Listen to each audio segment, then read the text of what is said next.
พี่น้องสบายดีสบายดีตอนนี้ก็ที่ได้ห้องน้ำเนาะมาตื่นเต้นก่อนเนาะจะได้กินดีน้อยเจ๊สิดีอย่างเงี้ยสิดีอย่างเรื่องมันนี่เด้อตอนนี้ก็แบบทำมันเหนียวตายเขาตื่น เขาว่าขี่มันใส่ออกมาดิ ตื่นเต้นนี้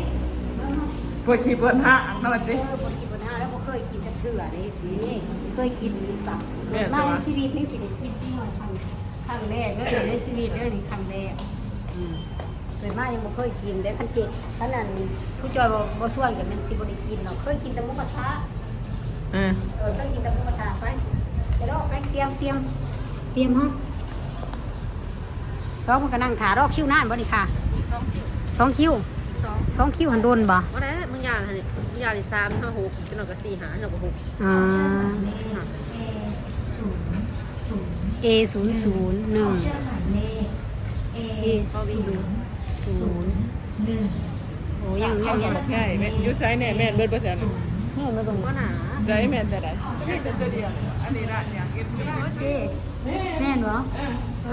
ใช้ทางผู้ชายมียิ่งบอกนี่พี่เฮ้ย ดีดีถูก อันนั้นยิ่งอ่ะมั้งไป ไม่นี่แต่พิการเลย อ๋อสองน้ำกับพวกนี้ไปเลยได้แม่นบ่มากกว่าที่เขาวันนี้ได้หรอบ่คิวที่เท่าไหร่ ตาคิ้ว ตาคิวบ่ก่อนสิไปคิวไปเขาห้องน้ำได้ปะ นอกเลย เขาก็เอิ้นบ่กินตีน้อยครั้งแรกพี่น้องตอนนี้ข่อยไปเจ็บผ้าไปเข้าห้องน้ำนี่ติเห็นบ้าข่อยบ่จักหันจักหนีก็ดีไปเทื่อไปมาแล้วก็มันรุงอันนี้ซะบ่เฮิงบ่โอ้โห วันห้องน้ำเนาะ ใส่โอ้ไปหันป้านี้เขาในเมืองเขาต้องพากันไปให้โจบเลยเห็นบ่เขาต้องพากันไปให้โจบไปใส่ก็ดีเขาห้องน้ำก็ต้องพาไปแล้วจะหน่อยโดงกันสิภายในยีรอกสมัยนี้มีโทรศัพท์ใช้เฮ้ยห้องน้ำจ้ะเห็นบ่เห็นบ่ ใช้ของ เนี่ยเจ้า คือชื่อมาใช่ เอาเห็นบ่บ่สร้างนะตอนนี้จะหน่อยเด็กเขาไปนั่งค่ะใช้ไม่สิจักนี่เห็นบ่เจ๊อ๋อคิวเลยพี่น้องอ๋อคิวเลยไปกำลังสีย่างเขากำลังสีเขาเลยเด้อพี่น้องเด้อปะเด้อA00จ้าเร็วๆค่ะฮอดแล้วลูกพี่น้องคลิปนี่ก็ขอลาสนิทกันเด้อไปต่อในคลิปหน้าต่อไปเด้อพี่น้องตอนคลิปกินกำลังเขา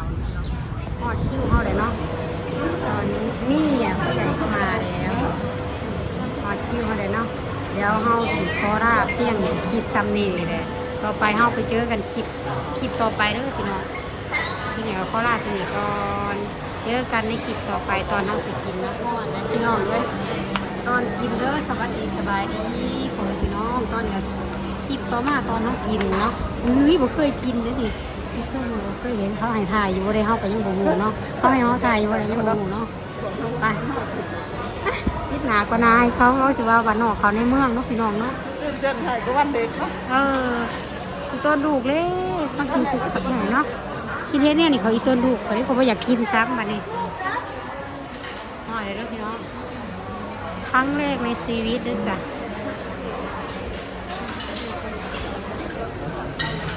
เจ๊นั่งนู่นเหรอ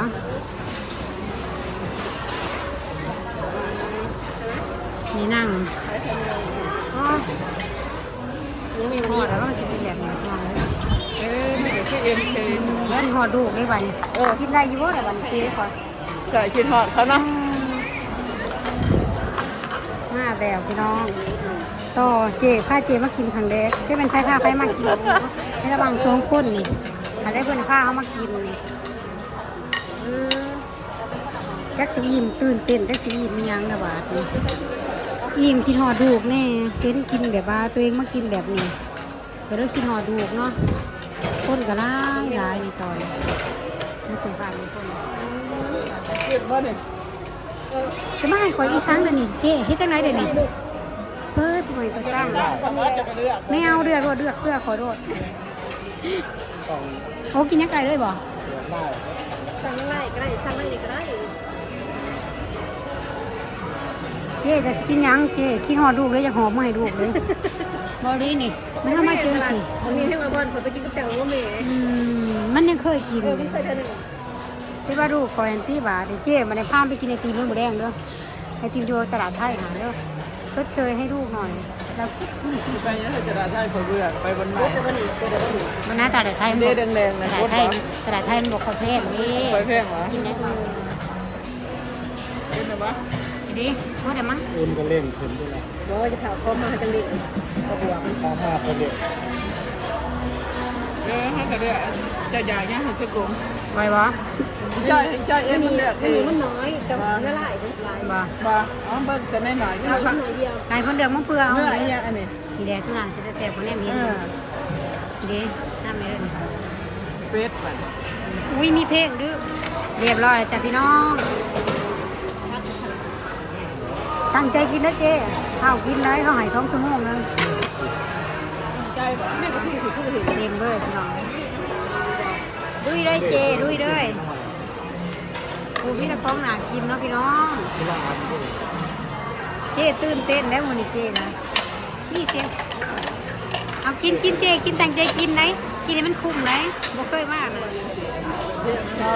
บ่เป็นยังหรอกแซ่บแม่หรอ ข้าวบริการ อยากจะถ่ายคลิปตอนนั้นตอนตะเกียบไปโดน แซ่บแล้วพี่น้องตอนนี้มีเพลงเขาก็บ่สามารถสิถ่ายได้เนาะ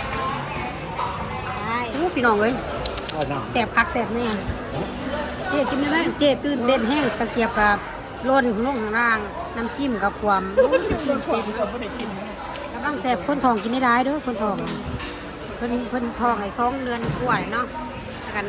จัดโดด คนมาทองหันมา2 เดือนเกลือคนดอกบ่ได้2เลยสิฟังคนไปว่าพี่ดอกเด้อ 2 เดือนบ่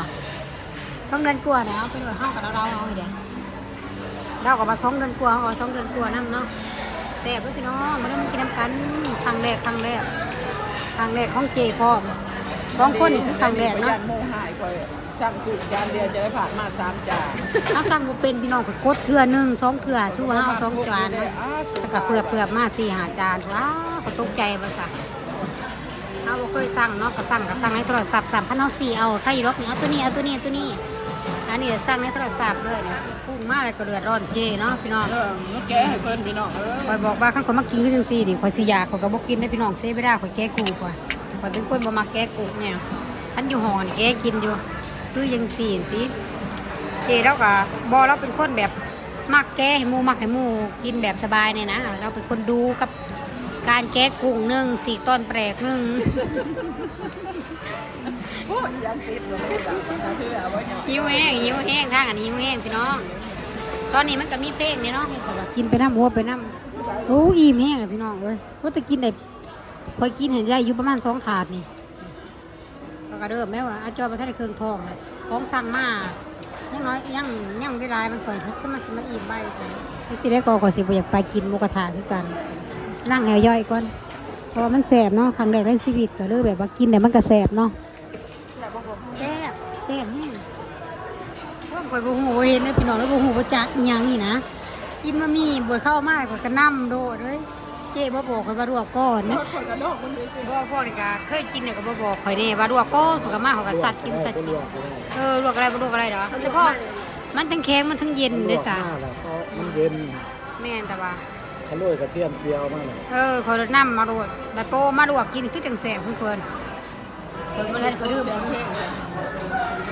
แม่นพี่น้องเอ้ยเบิ่งข่อยจะพาความก็ดื่มใหญ่ก็ดื่มกดตาหน้าไอ้สาดเนาะโปนี่พี่น้องข่อยสั่งบ่เป็นข่อยรถ สั่งบุเป็นสั่งเอา สั่งเอานี่มันมาร้ายบัดนี้มันมาร้ายกินบ่เป็นนี่คืนเท่าไหร่อยู่บ่ได้เนาะแรกสิคืนเขาก็บ่กล้าคืนบาดนี้เฮากินได้ให้ผู้นั้นได้สู่ต่างเฮาพอดีบ่ไหวเด้อพี่น้องเอ้ยได้อยู่เต็มที่เขาได้อยู่3 ถาดนี่อิ่มแล้วบ่เจ๊ ไว้บ่ต้องเอาไว้ บ่ต้องบ่ไหวบ่เฮาอันกินน้อยเดียวเลยฮะ บอกได้เขาบ่รับประกัน สั่งเอาบ่ได้แม่นว่าสั่งเอาเดี๋ยวกดที่1ได้2 3มันกดบวกเนาะเฮาบ่เป็นเนาะตายกดบวกคุณตีหักยังเหลือตั้งจักอันติ1 อัน 2 3มันเหลือ3 อันเด้อจิสู้ช่วยกันเด้ตัวนี้ยัง4 อัน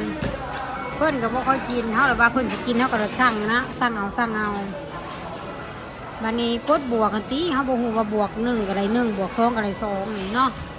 ถ้าแม่นแต่คันเฮากดบวก1มันก็เพิ่มขึ้นมา2 หนึ่งสามจาน กด3 เทื่อกับ3 จานเนาะเฮาเลยกดนำเอาความบ่ฮู้อีกเด้เลยเป็นบทเรียนได้บัดนี้ อิ่มอิ่มแห้งค่ะคอยกินบ่เกินใน3 อันบ่เท่านี้เจ๊ก็บ่ไหวเด้อเจ๊ให้กินหน่อยก็ขอย กินแนวอื่นนะอยู่คอยกินแนวหนึ่งก็บ่ได้นะ เฮ้ยมันเป็นยังบ่เฮ้ยมันนี่ก็เป็นยังพายเต็มที่ซะโอ้อิ่มแห้งเจ้ากินในตี้กินซอยมุกข่อยแน่เจ้าก็ดีโอ้พักผ่อนบ่โอเคสันขอยันบ่เบิดขอยันเขาปราบหั่นนะบ้านนอกเขาในเมืองพี่น้องเอ้ยบ่เคยเข้าบ่เคยกินแค่แม่นเข้ามาผู้เดียวแบบว่าคันบ่ฮู้ก็คือแบบว่าเฮ็ดบ่เป็นนะสั่งบ่เป็นก็คือสิบ่ได้กินดอกรอบ2ก็ยังสิมาคันมาก็เป็นสั่งบ่เป็นคือเก่ายาก็สิอดเอาจนกว่าคนสิพามากคนที่เขาสั่งเป็นบ่เนาะมันได้ก็อดกินนั่นแหละนั่งให้ท้องลงก่อนกินในข้าวมันเบิ่งของเขานี่ที่สั่งมาให้พี่น้องเลยอันนี้กินยาแก้เมารถมันก็เริ่มมาออกแล้วนี่เบาก็สิบ่ฮู้เรื่องแล้ววันเจ้ว่ายามันแน่ยาออกฤทธิ์แน่เจ้จะออกแล้วบ่ ว่าสินอดสิรับเดี๋ยวนี้ คอยกับสิรับหรือเปล่ากับสิบหูเรื่องที่การเนี่ยเนาะตอนนี้เนาะเอาคือมานั่งเลยเขาก่อนบ่กินเนาะนี่พี่น้องคอยช่างมาหลายแบบมันหลายคอยกินบ่ได้ไหมคอยถามคุณบ้านเขาบอกว่า อันนี้คือได้ไหมน้องเขาบอกว่า ถ้าคุณลูกค้าสั่งแล้วคืนไม่ได้ค่ะเขาว่าเขาก็จะพากันแบกหนากินเนี่ยมันอิ่มเนี่ยมันเบิร์ดเลยเนี่ยนี่วะเจ๊กับทับทาบ่ไหว้เลยโอ้โทษนะเจ๊ มันแม่นเกิน กินแต่อิ่มง่วงก็ง่วงมาดิยาออกฤทธิ์เนาะถ่ายคลิปก็จริงสิบ่ฮู้มือสั่นเบิดล่ะมือได้เจ๊มันเบิดไหล อย่างงอนก็อย่างงอนเมื่อเตาสมิง อย่างนอนยาต้องกินยาแก้เมารถเนาะไอ้ตัวเองเนี่ยมือมือมืดง่ายแล้วเฮ้ยรถเจ๊มาเข้าห้องน้ำพี่น้องเอ้ย ทางพี่เรือปลาตัวนึง โมเมนต์ข่อยกับโคตรข่อยกุ้งนี่อาจอย เห็นอาจารย์น้อย อาจอยแล้ววะ ผ่านบวก สี่อันจานหนึ่งมี4 สิ้นหน่อยๆบ้างๆ เออแม่ในที่เฉพาะปลาเมืองก่อนว่าหมูทำขันมาจุ๊ ไอ้ต้นนะเจไอ้สีต้นเจจักสีต้นตัวเองหอยปักกับปั้มกันนะเฮ้ยอิ่มค่ะพี่น้องเอ้ย ได้สั่งมา หอยโคตรเฮามันสั่งบ่เป็นเนาะบ่ยอมพิษกับพิษน้ำกันเพื่อสุคนเนาะของเราข่อยก็บ่เคยสั่งเด้สั่งครั้งแรกในชีวิตผัดว่าไปสั่งรอบนึงออกมา3-4 อันเฮ็ดจังได๋ข่อยก็ยังบ่ฮู้เขาว่าเฮาบ่จักเนาะเพิ่นว่าเฮาโดดกดเอาโอ้ข่อยก็สิ เป็นคนมากินเนี่ยนี่วันนี้คนเป็นต้นโพเพิ่นก็ช่วยเพิ่นก็เป็นกินเอา ว่าแล้วดอกมากก็แย่แล้วตอนนี้ยังว่าเดายังว่าคือเฮานี่มันดี แย่เนาะแต่ว่าแบบนี้มันจะสิได้ แล้วกินได้มันก็ดีแต่เฮามันกินบ่ได้ โอ้มันกินโพดมันคือเพิ่นประหยัดมันต้องสุขภาพเพิ่นทันทีเดียวข่อยช่วยเพิ่น มื้อนึงบ่เป็นหยังดอกมื้อนึงโอ้นะมึงพบอุ้ยพี่น้องเอ้ยแหน่นาคัดอยู่ เอาไว้ซื้ออาหารออกไว้พี่น้องถ้าคุยจะว่าฉันดูสิบัดนี้ไปเห็นจะบ่อยากกลัวนะเจ้าย่างโคยย่างน้อยคอยคือจะสิอยากนอนนี่เนาะ เข้าน้ำเขาอยากนอนได้บัดนี้กินก็อิ่มนอนก็อยากนอนบัดนี้พี่น้องเอ้ยคนมันถ้าเจเขามากินขังแดกเนาะแต่ว่าย่างก็คอยซับลงมาแล้วคงได้ยาเมารถมันออกฤทธิ์เนาะโตเปิดน้ำใช่ไหมเนาะด่างหนาให้ง่วงนอนเด้อพี่น้องเอ้ยจะเปล่าไปจ้ะสีส้มสีหนาส้มบ่จะมีแป้งด่างอะไรหรือด่างเบลอแก่คัดนี่ได้ยำยังเกาะสุกเสริญโคตรแห้งพี่น้องเลยโคตรแห้งที่อยากนอนนั่นแหละ ยามันก็ออกเองเนาะ แม่ข้าท่านสิบกินเท่ากับบัวไหวผู้เจียวจัดการเจไปเข้าห้องน้ำก็ได้พี่น้องจิ้มเลยพี่น้องเอ้ยจิ้มไปก็ออกมานั่งขาเป็นจ่ายเงินอยู่เนาะเขากับมานั่งขาเป็นอยากนอนกับเขาอยากนอนพี่น้องมองตาเขาจีเขาอยากนอนกับเขาอยากนอนเขาอิ่มกับเขาอิ่มมันเมากินยาแก้เมาโรดแล้วก็มันก็ออกฤทธิ์เนาะสุกับมือตากับสิบคืนเจ๊งคักแต่ว่า ลงพวกคำไรเพื่ออย่าว่างุ่มลงเราอยากนอนแล้วกับเราอิ่มเราแห้งจักเมารวดไปได้อิ่มที่หาพนังไอ้เนาะเพราะว่าเขาบอกเคยกินนั่งขานี่ใบกระบาจ่อยเนาะ หัวอีก2,000บอก ล่อรถกลับเนาะพี่น้องเมื่อนี้พี่น้องเว้ยตอนแรกๆเขาก็บ่ฮู้เขาบ่เคยมาเนาะของได้เพิ่นบอกว่าสั่งมาได้หลายๆรถมาไว้กินทีเดียวเพิ่นมาข่อยคิดว่า อ เพิ่ ยาน กยังสั่งด้วยก็ไปกดบวกนี่ แล้วก็ กดหมูกับกด3อันนั้นก็กด3 มันเลยมาเอากเนาะ ดถาดใหญ่วันนี้กดถาดหน่อยถาดกลาง บัดนี้กินบ่เบิดหั่นนะข่อยก็ว่าบ่ฮู้เนาะข่อยบ่ฮู้มันเข้าปากเสิร์ฟ ปั๊บคนอร่อยพี่น้องกิน ปั๊บ แต่ว่ากับคุ้มอยู่ถ้าสำหรับเฮากินค่ะพอขึ้นปลาถาว่าเฮามากินหันสิเบิด1,000กว่า อืม อันนี้ค่ามากินเบิด1,000แต่ถึงปั๊บเบิด1,500ก็ถือว่าโอเคอยู่พี่น้ โอ้ อง ยเที่ยวร้านข่อยสิเป็นบทเรียนแล้ว เป็นบทเรียนนี้ข่อยสิคอยเอามากินแค่ละน้อยคอยสั่ง แม่ เอา นก็สั่ง เนาะ หน่อยเวลาเขาก็ให้เฮิงอยู่เนาะ มันบอกคือหมูกระทะเนาะ แม่น กลายไปเฮาไปกินเอาเองเนาะอยากนั้นเนาะอันนี้ก็แม่นอยู่สั่งมาอยู่แต่ว่าข่อยเป็นแบบว่าบ่เคยข่อยบ่ฮู้ว่าถาดหนึงมันสิได้หรือน้อยแต่ว่าถ้าอาหารทะเลถาดหนึงน้อยเดียว วันนี้เพิ่นก็ว่าถาดมันมีน้อยหนึ่งเพิ่นเคยกินอาจารย์เพิ่นเคยกิน เทื่อที่ แล้ว หา เพิ่น เคยกินก่อน ข่อยให้บ่ได้กินโทษเถื่อเพราะแต่ครั้งแรกก็ได้สั่งเอาโลน สำห เข้า รับ ปาก ข่อยหันคันเข้าหายลาวเขาจะให้3ลาว บ่ไม่ข่อยบ่เคยกินบ่งหมองอื่นเนาะเขาว่าแซ่บสุดๆได้ แซ่บอยู่แต่ว่าท่านเต็มที่ปานใด บ่เพราะว่าเพิ่นเคยกินอยู่ในกรุงเทพเพิ่นกินหลายครั้ง กิน เนาะ แซ่บ เพิ่นก็เลยให้หาเพิ่นมาเพิ่นให้ แซ่ สา บ มดาว บริการดียังดีทุกอย่าง โอ้แต่ว่าถามข่อยเนาะข่อยบ่เคยกินหม่องใหม่เนาะข่อยก็สิหายข่อยก็สิหายอยู่ว่า4 5ดาวอันเด้สมมุติเฮาบ่เคยกินเนาะแต่เทื่อเฮาไปกินอีกหม่องใหม่ แต่จะสิหูหายเนาะ ข่อยจังสิฮู้ให้เพราะว่านี่ข่อยก็ครั้งแรกข่อยเด้อบ่ฮู้ว่าให้ว่าข่อยสิให้ซำใดแต่สำหรับข่อยก็ แต่ บ่เค ว่าย ก่อนสิมากินนี่ก็เบิ่งพ่อใหญ่แล้วเขาเบิ่งใน Google บ่รีวิวเขารีวิวนะแต่ว่าอยู่ไกลตลาดไทยกับนี่เดินประมาณ10กว่านาทีค่ะ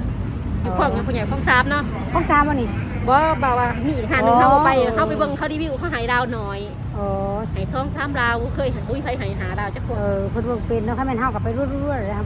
เพราะว่าตีน้อยเฮาก็เข้าได้เฮา เพราะว่าตีน้อยมันเป็นแบบลังเบิดในทั่วประเทศไทย บ่ มันกำลังดังเฮ็ดนะ อ๋อ แต่มันกำลังหลายปีแล้ว แต่ว่าข่อยก็บ่เคยกินเนาะก็แต่กินครั้งแรกเลยจังว่าไหลโลนปั๊บคนอร่อยก็เลยสิกลายเป็นบทเรียนเด้อพี่น้องเด้อต่อไปในครั้งหน้าคันข่อยมีโอกาสได้มากินข่อยก็สิพวกเรียกเพิ่นบอกคนเพิ่นเคยกินข่อยเพิ่นว่ามันมี4ชิ้น3ชิ้นนี่น้อยบางๆเนาะก็สั่งเอาเลยพี่น้องสั่งเขาไปสั่งไหลหมู กุ้ ว่าง ทะเลกุ้งกระชะ4ตัวนี่น้อยเห็น กุ้งหันตรงปกอยู่ ตรงอยู่แต่ว่ามันถาดบ่ใหญ่กุ้ง คลิปนี้ก็ขอลาสามีกันเด้อพี่น้องเจอกันคลิปต่อไป เป็นคลิปหน้าเด้อพี่น้อง บาย